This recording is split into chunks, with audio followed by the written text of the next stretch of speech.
Hi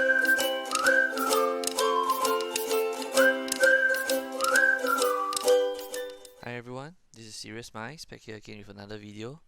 Today we're looking at a question from the 2019 Pure Chemistry paper, and it will be from paper 1, question 13. So let's take a look at this question now. 4 different conditions under which sodium chloride is electrolyzed using inert electrodes are listed. Under which condition is a green gas formed? So how do we go about solving this question? We need to identify what is the green gas that is being formed here. Okay, and as you know, green gas will be your chlorine gas. Alright, so this would mean that your chlorine anions are displaced. And where will it be displaced? It will be displaced at the anode, right? Because the anode will attract the anions. Alright, so let us look at the different options that are given to us. Firstly, we have concentrated aqueous sodium chloride.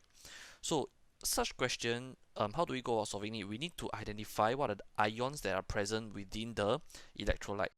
So for the first option, we have your concentrated aqueous sodium chloride, and what is present within the concentrated aqueous sodium chloride. Alright, so firstly we have your concentrated NaCl, okay, and the ions present will be your Na plus, Cl minus, right, H plus, and OH minus, right, because this is aqueous and aqueous will contain water.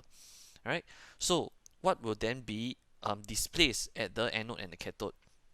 Since this is going to be a concentrated aqueous sodium chloride, we know that the concentration effect applies for the anion, alright, and the chloride ion, which has a higher concentration, will be the one displaced at the anode. How about for the cathode? Okay, if the concentration effect does not affect the cathode in any way, so we still have to depend on the reactivity series to determine what will be displaced at the cathode. And now we have sodium and your hydrogen cation, and we know that based on the reactivity series, hydrogen, which is less reactive, will be preferentially displaced. Alright, so we will have your cathode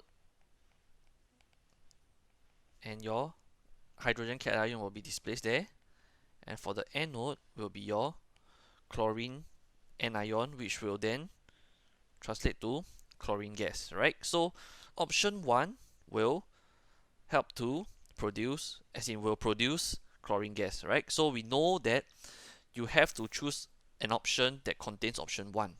Okay, so this will then eliminate option C and option D because they do not contain any option 1 within the answer. Alright, so we look at the second one, which is your dilute aqueous sodium chloride. So for the second one, your dilute aqueous sodium chloride, again we will have the same ions present, Na plus, Cl minus, H plus, and OH minus.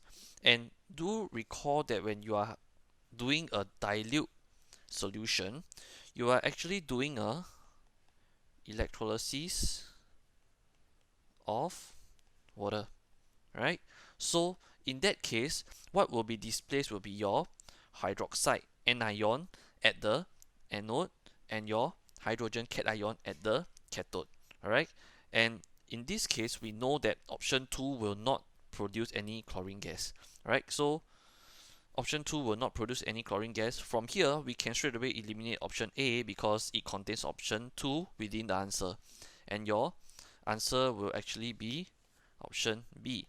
But let us take a look at the other two options first. So option 3, you have your molten sodium chloride. That means to say it is just NaCl, and the ions present will be your Na plus and Cl minus. So in this case, the sodium will be the only one that will be displaced because you do not have any other options for you to preferentially displace, and your chloride will be the one displaced at the anode. Alright, so option 3 will be producing chlorine gas as well. How about finally your option 4, solid sodium chloride? Okay, solid sodium chloride, as you know from ionic bonding, it is it will not be able to conduct electricity, right? Because ionic bond does not conduct electricity in the solid state. So right away, we again can eliminate option 4. And so your answer will still be option B, which is 1 and 3.